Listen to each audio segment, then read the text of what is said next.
نظام الدین صاحب محبوب الہی رحمۃ اللہ علیہ کے ایک مرید نے آ کے عرض کی تھی، حضور بڑی ہو گئی ان لوگوں سے شفقت، درگزر بڑا ہو گیا، اب جو ہمارے راستے میں کانٹے بچھائے گا نا، اٹ سٹ تے پکھڑا کوار گندل اسی اور بھی بوٹیاں جان لیں۔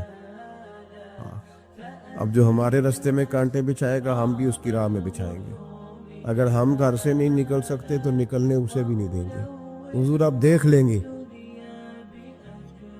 تو آ کے دلاتے ہیں بڑے لوگ، جوش دلاتے ہیں، بڑے لوگ ہوتے ہیں جو جذبات کو ابھارتے ہیں۔ اس نے بھی آ کے کہا، حضور درویشی سے گزارا نہیں ہوتا، دو ہاتھ کرنے پڑتے ہیں۔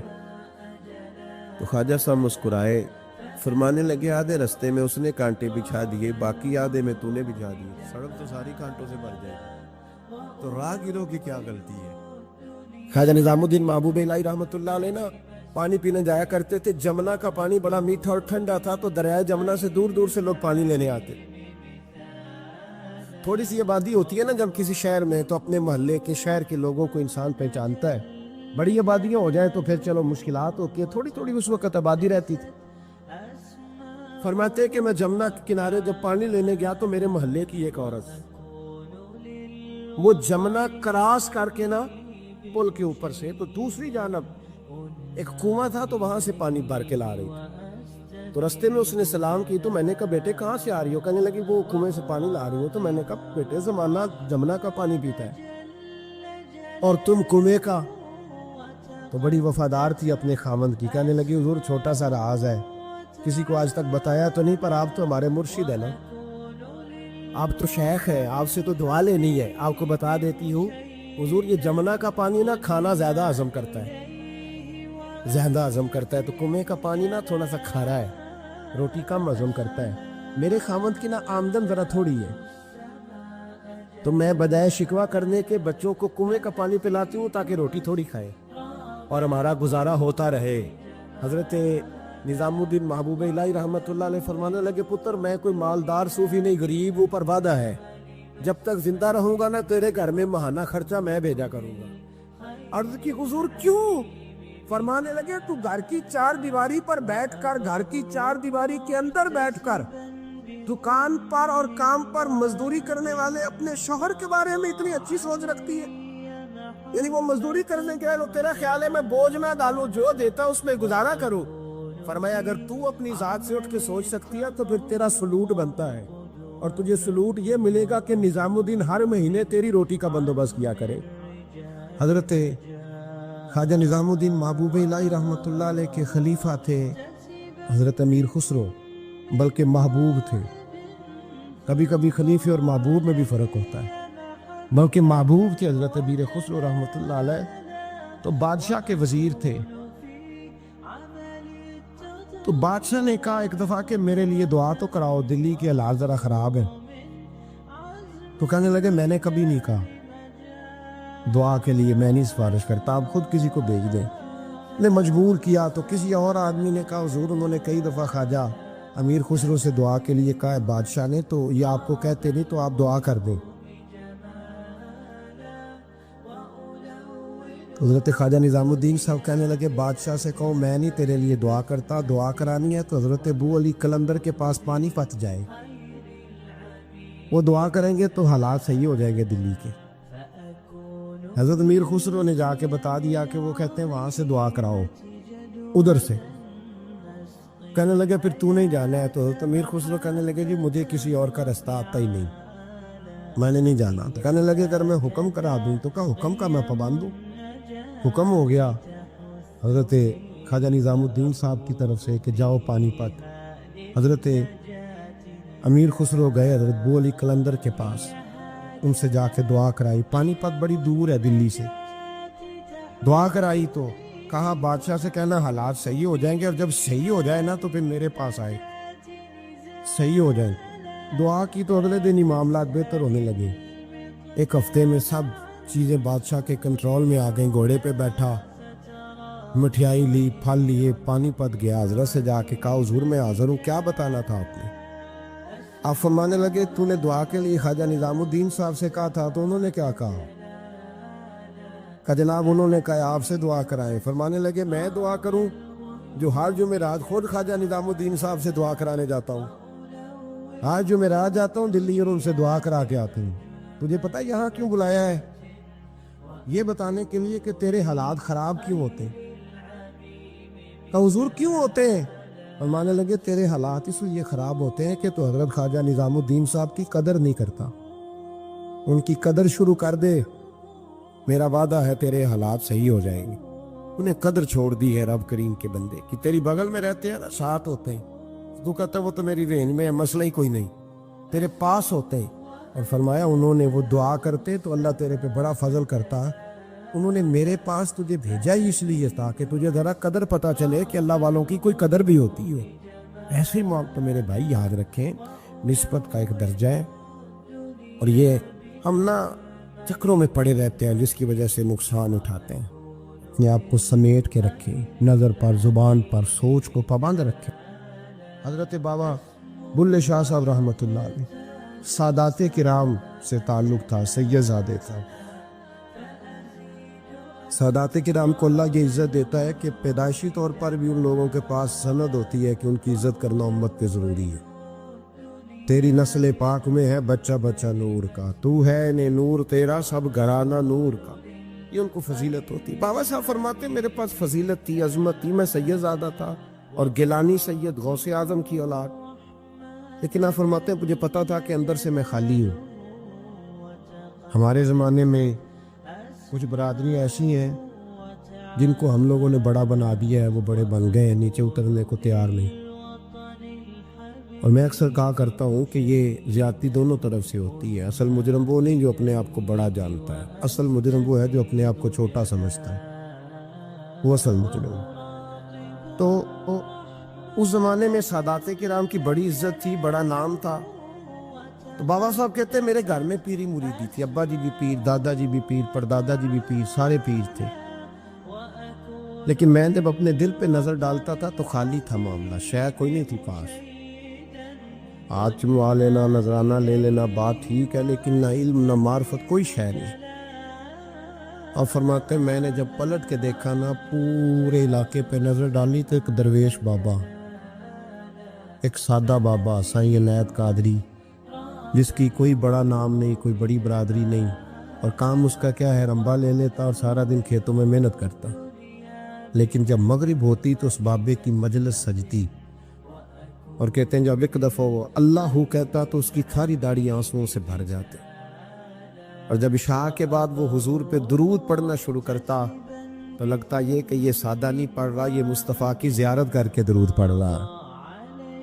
فرماتے ہیں میری ساری برادری کو پتا تھا کہ اس کے پاس معرفت ہے, لیکن مسئلہ یہ ہے کہ ہم سید ہیں, وہ رائی ہیں. اب وہاں جائیں بت توڑیں کیسے, ٹوٹتا ہی نہیں, بہت بڑی مصیبت ہے, کیسے ٹوٹے گا. لوگ کہیں گے تو مولوی کے پاس جاتا ہے. تو یہ ہو گیا ہے, ساری زندگی گناہ کرتے رہو, ظلم کرتے رہو, ہمیں تانے کا ڈر نہیں. درویش کے پاس جائیں تو لگتا ہے کوئی تانا دے گا کہ کدھر چلا گیا تھا, کدھر چلا گیا. جے کر یار دے نام دا ملے مینا, انہوں چولی پا لیے پنجے سٹیے نا. تو یہ کر نار دے نام دی ملے سولی, جھوٹا جھوٹ لیے پچھاٹیے نا. بابا صاحب کہتے ہیں میں روز اپنے آپ سے جنگ کرتا کہ جاؤں کہ نہ جاؤں. 2 4 5 لوگوں سے میں نے مشورہ کیا تو کہنے لگے تو سیدوں کو بدنام کرے گا. اب تو سادات کو بدنام کرے گا کہ سید ہو کے کسی کے دروازے پہ جاتا ہے. بابا صاحب کہتے ہیں ایک دن لڑتے لڑتے میں تھک ہی گیا, میں چلا ہی گیا. میں نے کہا نہیں, اندر کا بت توڑوں گا تو بات بنے گی. کہتے قصور کا میں رہنے والا تھا اور مجھے سمجھانے کے لیے اچ شریف سے, جہاں کے آپ رہنے والے تھے, جو پچھلا علاقہ تھا, وہاں سے بڑے بزرگ بلائے گئے کہ بلے شاہ کو سمجھاؤ. کہتے ہیں وہ بابا جی جب آئے تو میں پہچان گیا برادری کے, قبیلے کے, علاقے کے بڑے. میں جب ان کے قریب گیا تو وہ نہیں مجھے جانتے تھے, بزرگ تھے, میں تو جانتا تھا نا. تو مجھے کہنے لگے بیٹے کون ہو؟ تو میں نے کہا حضور میری تو پہچان ہی کوئی نہیں, میری تو کوئی پہچان نہیں, آپ بتائیں آپ کون ہیں؟ تو کہنے لگے اسی اچھیرے, ساڈی ذات اچھیری, کیونکہ اچ شریف وچ رہندے ہیں. تو اب تو بتا. تو بابا صاحب کہنے لگے اسی قصوری تے ذات بھی قصوری, کیونکہ وچ قصور دے رہندے ہیں. وہ جو چھوٹے تو اپنا قصور مانتے. ہاں جے کوئی سانو اچا مل جائے تے نیویں ہو بیٹھنے ہیں, بات ختم ہو گئی. بابا صاحب رحمۃ اللہ علیہ کو بڑا سمجھایا. بابا جی کہنے لگے حضور میں کیا کروں؟ میں جب اس درویش کے پاس جاتا ہوں تو مجھے رب یاد آتا ہے. جب میں اس کے پاس جاتا ہوں تو میرے من کی میل کچیل دھو ڈالتا ہے، اور میں اس کی مجلس میں بیٹھا ہوتا ہوں تو لگتا ہے کہ مدینے والا رسول بھی مجھے مسکرا کے دیکھ رہا ہے. میری مجبوری ہے، میرے وہ جو اندر کے باطن کے میل ہے نا اس نے دھو ڈالے. اور کہا حضور آپ تو کہتے ہیں اس کے پاس نہ جاؤ، میرا تن تو گھر میں ہوتا ہے، میرا من اسی کے پاس رہتا ہے. میں اسی کے ساتھ رہتا ہوں، اسی کے پاس بیٹھتا ہوں، اسی کے پاس ہوتا ہوں. اور میری کشش اتنی سخت ہے کہ اب میرا گزارا نہیں. اب اسی کے ساتھ جیڑا بلے نو سید آکھے ان دوزخ ملنے سزائیں. اب اس کی تشریح بڑے بڑے لوگوں نے اپنے اپنے رنگ میں کی ہے. کچھ نے کہا بابا جی نے بد دعا دی ہے، یہ بد دعا ہے، اگر کہا تو الجھ جاؤ گے. لیکن ہے بھی وہ سید جھوٹ بھی نہیں. کچھ کہتے ہیں بد دعا دی ہے، اور کچھ کہتے ہیں انہوں نے اعلان کیا ہے کہ میں اللہ کا ولی ہوں. اگر کسی نے یہ لفظ کہا تو وہ یاد رکھے وہ جڑا بلے نو سید آکھے انہوں دوزخ ملن سزائیں، تو جڑا بلے نو رائیں آکھے وہ جنت پینگا پائیں. لوگ کہتے ہیں کہ اللہ کے ولی کے پاس سب سے بڑی طاقت کیا ہوتی ہے. کچھ لوگ کہتے ہیں جو کہتا ہے وہ ہو جاتا ہے، یہ بڑی طاقت ہے. کچھ لوگ کہتے ہیں کہ اللہ تبارک و تعالیٰ کا ولی دنیا سے کٹا ہوتا ہے، یہ اس کی بڑی طاقت ہے. میں آپ کو درجنوں صوفیاء کی اور سینکڑوں اولیاء اللہ کے اقوال کا اگر ایک جملے میں نچوڑ عرض کروں تو اللہ کا ولی وہ ہوتا ہے جو وسوسوں سے دور ہو کے یقین کامل کی دولت پا چکا ہوتا ہے، وسوسوں سے بچ جاتا ہے، اس کا یقین تیقن مضبوط ہوتا ہے. حضرت ابو الحسن خرقانی ایک بزرگ گزرے، یہ حضرت باعزید بستامی کے سجادہ نشین. بو علی سینا سائنسدان ہے بہت بڑا، وہ حضرت ابو الحسن خرقانی کا مرید تھا. توجہ ہے میری بات پر؟ سائنسدان بیت تھا. اور محمود غزنوی والی ہندوستان وہ بھی حضرت سیدنا ابو الحسن خرقانی کی بیت تھا. اتنے بڑے آدمی تھے، اپنا جبہ دیا محمود غزنوی کو. جب مشکل آئی تو دعا مانگنا آگے رکھ کے اللہ فتح دے دے گا. تو محمود کہتے ہیں جب سومناتھ کے مندر نہیں فتح ہو رہے تھے تو میں نے بابے کا جبہ سامنے رکھ کے دعا کی تو اللہ نے مجھے فتح دے دی. کہتے ہیں بابا جی رات خواب میں ملے تو کہنے لگے تو نے کیا قیمت ڈالی میرے جبے کی؟ ایک فتح. کہا حضور کیا مطلب؟ فرمانے لگے تو میرا جبہ سامنے رکھ کے دعا کرتا کہ یا اللہ ہندوستان کے سارے کافر مسلمان ہو جائیں تو اللہ نے توفیق ایمان دے دے دی.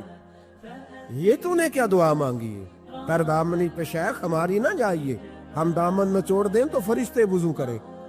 یہ کیا بات کر دی؟ ایک فتح. بہرحال بہت بڑے بابا جی تھے، لیکن ان کی زوجہ بڑی سخت مزاج تھی، سخت ڈاڈی عورت. ایک بندہ نا 3 مہینے کا سفر کر کے ان سے ملنے آیا، دروازے پہ دستک دی. اماں جی اندر سے بولی کون ہے دروازے پہ؟ وہ پہلی جھڑکی پہ ڈر گیا. اتنی سخت بات، کون ہے؟ کہا جی میں حضرت کا عقیدت مند ہوں، دور سے ملنے آیا ہوں. تو اماں کہنے لگی تو بھی فارغ ہے جس طرح وہ ہر کام سے فارغ ہے، کوئی کام نہیں تجھے بھی؟ تو میرے ذہن میں تو گھروندا تھا، بہت بڑا زاویہ، بڑا میں نے سکیچ بنایا ہوا تھا درویش کا. تو یہاں کیا ماحول ہے؟ بالکل ہی بدلا ہوا، جس بندے کا گھر ہی حال کوئی نہیں تو باہر کیا ہوگا. فرماتے اماں نے سخت جملے کہے. میں نے کہا ہے کہاں؟ تو کہنے لگی وہ جنگل میں بیٹھا ہوگا 10-15 مرید لے کے، اللہ اللہ ہو رہی ہوگی، تو بھی چلا جا اور دروازہ نہ دوبارہ کھٹکھٹانا.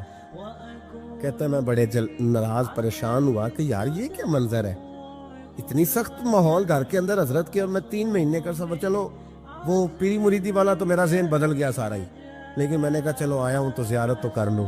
کہتے میں نے جنگل کی طرف منہ کیا تو حضرت ابو الحسن شیر پہ بیٹھے تھے اور شیر انہیں گھر چھوڑنے آ رہا ہے شیر پہ.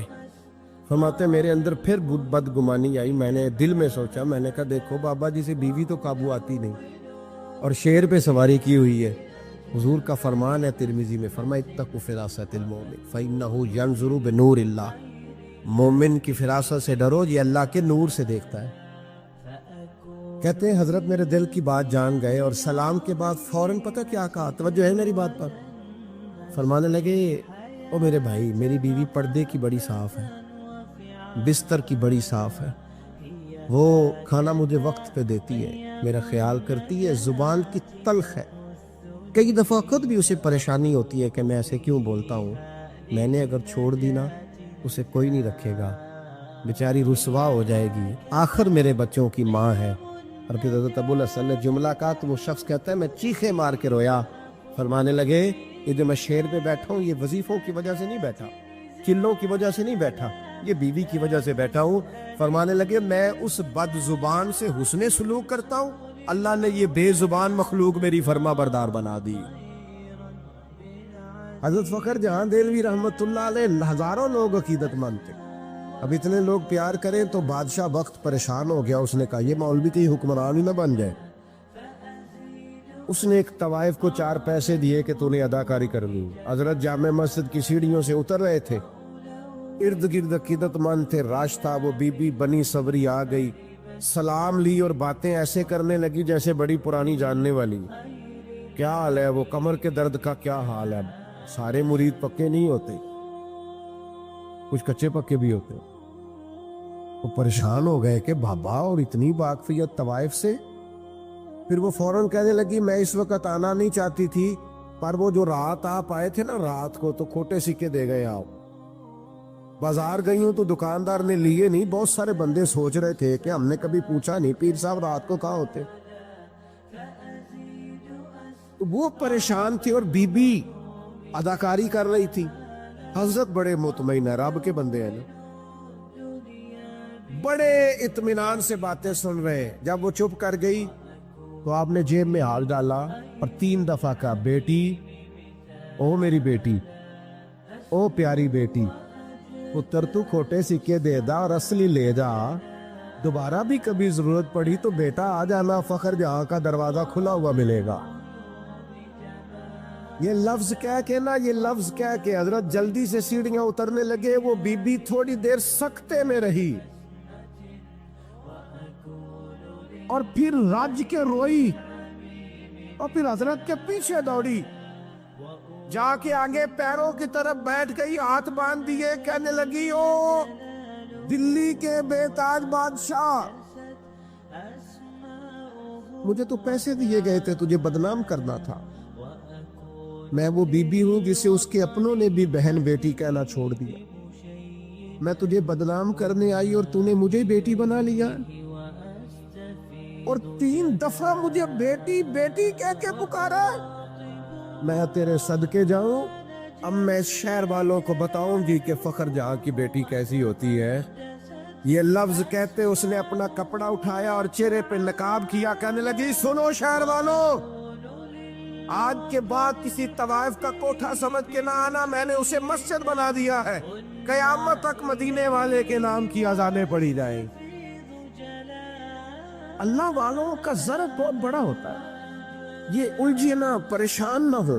اور تیسری بات والذین یبیتون لربہم سجدا وقیاما، رب کے بندوں کی راتیں موبائل پہ نہیں گزرتی، سڑکوں چوکوں پہ نہیں گزرتی، اللہ کا قرآن کہتا ہے ان کی رات یا سجدے میں گزرتی ہے یا قیام میں گزرتی۔ سیدہ عائشہ صدیقہ رضی اللہ تعالیٰ عنہ فرماتی ہیں اتنی دیر نبی پاک نے نفل پڑھے رات کو، اتنی دیر کہ فجر کی اذان ہو گئی اور میں نے حضور کے قدموں میں ورم دیکھا۔ میں نے صبح عرض کی حضور آپ کے صدقے اللہ اگلے پچھلوں کو بخشے گا، امام الانبیاء ہو کر، سید الرسل ہو کر اتنی مشقت۔ حضور فرمانے لگے عائشہ تم نے بتایا ہے نا میرے اللہ کا مجھ پر بڑا انعام ہے، تو بتا پھر اپنے رب کا شکر گزار بندہ نہ بنو؟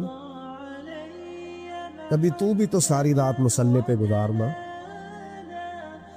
کبھی ایک رات، چلو میں روز کی بات نہیں کرتا، کبھی کبھی کوئی ایک سارا گزارنا اللہ کی بارگاہ میں، اس کے راستے میں۔ ہم تو میرے بھائی نہ بزرگوں کو وقت ملتا ہے اسٹیٹس لگانے سے، نہ بچوں کو ملتا ہے، ہم تو پتہ نہیں کہاں کھو گئے۔ زندگی وہ نہیں ہے جو موبائل کے اندر ہے، زندگی یہ جیتی جاگتی ہے، باہر دیکھے لوگوں کو۔ خدا را اپنا مصلی سے رشتہ مضبوط کرے۔ طاقتور مومن وہ ہوتا ہے جس کا مصلی سے رشتہ مضبوط ہوتا ہے، جسے دعا مانگنی آتی ہے، جسے رب کو منانا آتا ہے۔ جسے سجدے میں جانا آتا ہے۔ آپ دیکھیں نا نبی پاک کی سیرت کو پڑھے، سورج گرہن ہو گیا تو حضور نے مصلی بچھا لیا، بارش نہیں ہوتی تو مصلی بچھا لیا، بارشیں زیادہ ہوتی ہیں تو مصلی بچھا لی، ہر موقع پر نماز۔ یہاں تک کہ بدر کی رات جناب صدیق اکبر رضی اللہ تعالیٰ عنہ فرماتے حضور نے صفیں سیدھی کرائی، لوگوں کی ڈیوٹیاں لگائیں، کافر ساری رات گوشت بھون بھون کے کھاتے رہے اور اللہ کے لاڈلے نبی ساری رات سجدے میں رہے۔ یا اللہ میں 313 لے کے آ گیا ہوں، اگر یہ ہلاک ہو گئے کون تیری عبادت کرے گا قیامت؟ ساری رات نماز پڑھی نبی پاک نے، ساری رات۔ میں کیسے آپ سے عرض کروں کہ ہمارا سجدہ کمزور ہے، محفلیں لمبی نمازیں چھوٹی۔ خدا رہا واپس آؤ، اور خبردار وہ جو تمہیں ملنگ تلنگ ملتے ہیں، وہ جو کڑے اور وہ جو جناب، ان کو کہو مولا علی شیر خدا کا نام لیتے ہو۔ شیر خدا تو کہتے ہیں میں نے اللہ سے دعا مانگی ہے یا اللہ جنت میں بھی نماز کی توفیق دینا۔ فرماتے ہیں میرا نماز کے بغیر دل ہی نہیں لگتا، نماز نہ ہوگی تو دن کیسے گزرے گا؟ نبی پاک صلی اللہ علیہ وسلم کی حدیث ہے مسلم میں، طبرانی میں، حضور نے فرمایا آؤ میں تمہیں پچھلے زمانے کے ایک ایماندار نوخیز ولی اللہ کی بات سنوں۔ پچھلے زمانے، حضور نے فرمایا پچھلے زمانے میں ایک بادشاہ جادو کے زور پہ حکومت کرتا تھا۔ جب وہ ایک جادوگر اس نے رکھا ہوا تھا تو جادوگر اس کو جادو بتاتا، وہ جادو کے زور پر حکومت کرتا۔ جادوگر بوڑھا ہو گیا تو کہنے لگا بادشاہ کوئی نوجوان میرے پاس بھیج دے، اب میں بوڑھا ہو گیا ہوں، میرا پتہ کوئی نہیں کب مر جاؤں۔ ایک نوجوان کی ڈیوٹی لگائی، بڑا زیرک سمجھدار، اپنے رعایا میں سے چن کے جو ذہین فطرت مزاج بچہ تھا وہ اس نے لگایا۔ اللہ کے محبوب علیہ الصلوۃ والسلام فرماتے ہیں بچہ جادو سیکھنے لگا، وقت گزرنے لگا۔ بچہ جب جادو سیکھنے جاتا تو رستے میں ایک راہب بھی تھا جو انجیل جانتا تھا، وہ اللہ اللہ سکھاتا، لوگوں کو حضرت عیسیٰ علیہ السلام کی تعلیمات سے آگاہ کرتا۔ اس نے دیکھا کہ یہاں بھی لوگ کٹھے ہیں تو وہ بچہ اس راہب کے پاس بھی اٹھنے بیٹھنے لگا۔ اب جب اس کے ساتھ اس کی گفتگو بڑھنے لگی تو اس کو باتوں میں لذت آنے لگی۔ اس نے راہب نے پوچھا کہ تو کون ہے اور کس طرح سے آیا ہے، کیا تیرا معاملہ ہے؟ اس نے کہا جی میں جادو سیکھنے جاتا ہوں، آپ کی باتیں مجھے بڑی اچھی لگتی ہیں۔ اس نے کہا دین سیکھ، جادو سیکھنے والے کافر ہو جاتے ہیں، قرآن و حدیث سیکھنے والوں کو اللہ کامل ایمان عطا فرماتا ہے۔ فرمایا یہ سیکھ۔ بچہ بیٹھنے لگا، اس کے پاس آنے لگا، باتیں دل میں گھر کرنے لگی۔ ایک وقت آیا کہ مسلمان ہو گیا، اور مسلمان کیسے ہوا؟ بچہ کہتا ہے میں تجربہ کر کے ہوا۔ اب میں تھوڑا سا وقت جادوگر کے پاس بھی جاتا اور باقی سارا وقت وہاں بیٹھتا تھا۔ میں ایک دن جا رہا تھا تو رستے میں اژدہا تھا، بہت بڑا سانپ تھا، رستہ روک کے کھڑا تھا۔ یہ حضور نے بیان کی حدیث۔ نبی پاک صلی اللہ علیہ وسلم فرماتے ہیں بچہ کہتا ہے کہ رستے کے اندر سانپ ہے، رستے بند ہے، لوگ چھتوں درختوں پہ چڑھے، ہراش ہے۔ کہتے چھوٹا سا روڑا میں نے اٹھایا تو میں نے کہا اللہ اگر جادوگر سچا ہے تو اسے مار دے۔ چھوٹا سا روڑا میں نے پھینکا، اژدہا کوئی نہ مرا۔ پھر چھوٹا روڑا اٹھایا، میں نے کہا اللہ اگر وہ عالم سچا ہے تو اسے مار دے۔ اب جب میں نے روڑا مارا تو اژدہا مر گیا۔ میرے اندر سے گواہی آئی نہیں دین کی باتیں سچی ہیں، نہیں قرآن کی باتیں اسلام سمجھانے کے لیے عرض کر رہا ہوں، اگرچہ اس دور میں انجیل اللہ رسول کی باتیں اچھی ہیں۔ کہتے میں مسلمان ہو گیا، اب میں نے راہب کے پاس ہی رہنا شروع کر دیا، جادوگر کے پاس چھوڑ دیا۔ اس بچے نے آنا، بادشاہ پوچھتا کہاں زیادہ وقت گزارتے ہو تو وہ بات گول کر دیتا۔ وقت تیزی سے بڑھنے لگا، اللہ نے اس نوجوان میں طاقت پیدا کر دی۔ اب وہ اس کے اندر نا اللہ نے توانائی روحانیت پیدا کر دی، ابھی جوان ہے، 14-15 سال عمر ہے۔ اللہ نے اب جو بیمار بھی آتا وہ دعا کرتا تو اللہ صحت عطا کر دیتا، جو بھی آتا۔ بادشاہ کا ایک درباری تھا، بادشاہ کو پنکھا جلتا تھا، وہ اندھا ہو گیا، کوئی ایسی تکلیف آئی کہ نابینا ہو گیا، بڑے علاج کرائے شفا نہیں ہوئی۔ کسی نے اس بچے کا پتہ بتایا کانوں میں، اس کے پاس گیا تو بچہ کہنے لگا شفا تو ہو جائے گی پر کلمہ پڑھنا پڑے گا، مسلمان ہونا پڑے گا، جس پیغمبر کا میں غلام ہوں تجھے بھی بننا پڑے گا، دین پہ عمل کرنا پڑے گا، اللہ شفا دیتا ہے۔ اس نے کہا تو مجھے کلمہ پڑھاؤ، مجھے شفا دے، میں تیار ہوں۔ اس نے کہا شفا تو اللہ دیتا ہے۔ اس نے اللہ تبارک و تعالیٰ کا ذکر کر کے دعا مانگی، یہ مسلم شریف میں حدیث ہے، طبرانی میں موجود ہے۔ اللہ نے اسے شفا دی، اس نے کلمہ پڑھنا شروع کر دیا۔ یہاں ایک نقطہ لکھا ہے ہمارے علماء نے، کہتے ہیں جب اللہ ولایت عطا کرتا ہے نا تو یہ سفید بالوں والے کا حصہ نہیں ہوتے. اگر جوانی میں کوئی آدمی توبہ کر کے تصوف کے راستے پہ چلتا ہے تو سب سے زیادہ ولایت اللہ اسے عطا فرماتا ہے. سب سے زیادہ ولایت اس کے پاس ہوتی ہے. ابھی اس کے بال کالے ہیں, چڑھتی جوانی ہے, دعا کی تو اللہ نے, اور حدیث پاک میں موجود ہے, کوڑے آتے تو شفا یاب ہو جاتے, اندھے آتے تو شفا یاب, برس والے آتے تو اللہ سے دے. جوان ہے, بادشاہ کے پاس وہ واپس گیا, وہ جو آدمی جس کی آنکھیں ٹھیک ہوئی تھی. بادشاہ نے پوچھا کہ کیسے شفا ملی؟ تو کہنے لگا میرے رب نے شفا دی.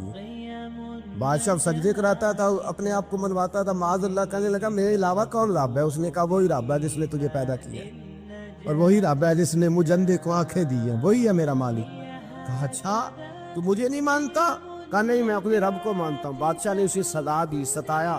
اس نے بچے کا پتہ بتایا, پھر بچے کو بلا کے ستایا تو اس راہب کا پتہ بتایا. راہب بھی قتل ہو گیا, نابینا بھی قتل ہو گیا. بادشاہ نے کہا سپاہیوں سے اس بچے کو لے جاؤ اور پہاڑ کی چوٹی پہ جا کے نیچے پھینکو تاکہ مر جائے. بچہ پہاڑ کی چوٹی پہ گیا تو ہاتھ اٹھا کے کہنے لگا یا اللہ میرے لیے نہیں اپنے لیے, میرے لیے نہیں اپنے لیے انہیں اپنی قدرت کے جلوے دکھا. میرے لیے نہیں, اللہ کے بندے اپنی جان بچانے کی دعائیں نہیں مانگ, اپنے لیے انہیں اپنی قدرت کے جلوے دکھا. یہ دعا مانگی, جتنے لوگ ساتھ آئے تھے وہ سارے زمین پہ گرے اور سب مر گئے, پہاڑ سے گر کے مر گئے. بچہ واپس سیدھا بادشاہ کے پاس, کہنے لگا لو بھائی میرے رب نے مجھے بچا لیا ہے. جوان کا ایمان دیکھو, میرے رب نے مجھے, بولو میرے اللہ نے مجھے ایمان کی گواہی دے رہا ہے, میں بچ کے آؤں, تو جھوٹا ہے, میرا رب سچا ہے. اس نے کہا لے جاؤ اس کو دریا میں, کشتی میں بٹھاؤ, بیچ دریا کے جا کے دھکا دے دو. بیٹھے کشتی میں, دریا کے بیچ گئے, اور جب جا کے وہاں اس کو دھکا دینے لگے تو اس نے کہا اللہ میرے لیے نہیں اپنے لیے انہیں اپنی قدرت کے جلوے دکھا. بس ایک طوفان سا آیا, جتنے سپاہی ساتھ آئے تھے ڈوب کے مر گئے. وہ بچہ اٹھا اور سیدھا پھر بادشاہ کے پاس, اسی کے پاس, کہنے لگا لو بھائی میرے رب نے مجھے بچا لیا ہے, تیرے پاس آیا ہوں. وہ کہنے لگا تو کیا مصیبت میرے گلے پڑ گئی ہے, کیسے جان چھوٹے گی؟ تو بچہ کہنے لگا اگر تو مجھے باندھے درخت کے ساتھ اور سارے ملک کو بلائے, لوگوں اکٹھا کرے, پھر تو مجھے تیر مارنا, میں تجھے بتاؤں گا کیسے مارنا ہے, میں مر جاؤں گا. اللہ کا بندہ نوجوان, ایمان دیکھو, مرنے کے طریقے بتا رہا ہے, میں تجھے بتاؤں گا میں کیسے مروں گا. یہ بات کہی, بادشاہ نے سارا مجمع جمع کیا, ملک سارا باہر آ گیا, درخت کے ساتھ باندھ دیا. کہنے لگا بھائی لوگوں یہ مجھے مارنا چاہتا تھا, مار نہیں سکا, اب میں اسے بتانے لگا ہوں کہ میں کیسے مروں گا. اسے کہو جب تیر مارے تو صاحب میرے رب کا نام بھی لے, میں اپنے رب کے نام پہ جان دوں گا, ایمان کی پختگی میں اللہ کے نام پر جان دوں گا. اسے کہو رب کے نام پہ مارے, مر جاؤں گا. بادشاہ نے اللہ کہہ کے تیر مارا, پیشانی میں لگا, بچے کی روح پرواز کر گئی. جتنا مجمع کھڑا تھا سارا کلمہ پڑھ کے مسلمان ہو, سارے مسلمان ہو, سارے. میرے رسول پاک سید عالم صلی اللہ علیہ وسلم نے نوجوانوں کو بتایا جب تمہارے اندر ایمان کی قوت آئے گی تو اللہ تمہاری مدد کرے. فرمایا وہ نوخیز ولی تھا, ابھی جوان راہ نہ تھا, ابھی اس کی پیشانی پر جوانی کے آثار تھے, لیکن اسے اللہ کو راضی کیا, رب کریم کو راضی. ولایت کا مطلب بڑھاپا نہیں, ولایت کا مطلب وہ نہیں کہ جب بڑا لمبا وقت گزر جائے تو پھر آدمی آئے کہ نہیں اب کیا کرنا ہے, اب مسجد ہی ہے, اب تو اس کے علاوہ گزارا ہی کوئی نہیں. تو اس وقت کا آنا اللہ کی بارگاہ میں قبول تو ہے, لیکن شاباشی اسی کو ملتی ہے جو جوانی کا وقت آئے, جو عین اس وقت آئے جو وقت میرے رسول پاک علیہ السلام کے غلام عبداللہ ابن عمر, حضرت عبداللہ ابن عمر رضی اللہ تعالیٰ عنہ فرماتے ہیں کہ میں نکلا, مجھے سفر کے لیے جانا تھا, تو تھوڑی سی کھجوریں, تھوڑا سا سرکہ, ایک شہد کی بوتل, چیزیں میں نے سفر کے لیے ساتھ رکھ لی. میں جب مدینے سے باہر صحرا میں نکلا نا تو رمضان نہیں تھا, غیر رمضان تھا. میں نے ایک نوجوان کو دیکھا بکریاں چرا رہا, بکریاں چرا رہا. اے جوان, آپ فرماتے ہیں اس کا چہرہ بڑا نورانیت والا, گرد پڑی ہوئی پر بڑا حسین. فرماتے ہیں میں نے اس کو کہا کہ آ جاؤ کھانا کھا لو, روزے بھی نہیں تھے. کہنے لگا نہیں میں نے روزہ رکھا ہوا ہے. فرماتے ہیں میں نے کہا پتہ کروں کہ نیرا نیکی ہے کہ پرہیزگار بھی ہے. نیک وہ ہوتا ہے جو نماز پڑھے روزہ رکھے, پرہیزگار وہ ہوتا ہے جو گناہ سے بچے. وہ پرہیزگار ہوتا ہے. کب پتہ کروں پرہیزگار بھی ہے کہ نہیں. کہتے میں قریب گیا تو میں نے جا کے اس کو کہا بھائی تیری بکریاں بڑی پیاری ہیں, میرا دل کرتا ہے ایک بکری مجھے دے دو. کہتے وہ جوان, غربت بھی, پریشانی بھی, پر دامان توکل کی یہ خوبی ہے کہ اس پر پابند لگے ہوتے ہیں, دھبے نہیں ہوتے. غربت ہے, کہا جناب ایک بکری دے دو. آنے لگا جناب بکریاں میری نہیں, بکریوں کا مالک کوئی اور ہے. کہتے میں نے آزمانے کے لیے کہا کہ بکریوں کے مالک کو کہنا ایک بکری بھیڑیا لے گیا ہے, کہہ دینا بھیڑیا لے گیا ہے. تو کہتے اس نے میری طرف دیکھا, گرد سے اس کے بال لٹے ہوئے, آنکھوں میں روشنی, چہرے پہ اطمینان, لب و لہجے میں ایمان کی طاقت. نوجوان کہنے لگا حضور بکریوں کے مالک کو تو کہہ دوں گا بھیڑیا لے گیا ہے, جب عرش کا مالک پوچھے گا تو کیا جواب دوں گا, اللہ کو کیا جواب دوں گا. کہتے ہیں میں کانپنے لگا اس کی بات سن کے, واپس آیا, جو کام نکلا تھا وہ چھوڑا, واپس لوٹ آیا. میں نے پتہ کیا کس کا غلام ہے, پتہ چلا فلاں آدمی کا ہے. کہتے میں نے پہلے غلام خریدا, پھر پتہ کیا تیرے پاس بکریاں کتنی ہیں, اس نے کہا 400. کہتے میں نے مالک سے ساری بکریاں خریدی, پھر غلام کو بلایا, پھر وہ بکریاں تحفے میں دی, تحفے میں. کہنے لگا حضور یہ سارا کچھ مجھے کیسے ملا. میں نے کہا تیرا ایمان بڑا پختہ تھا تو میرے رب نے تجھے انعام عطا فرمایا ہے.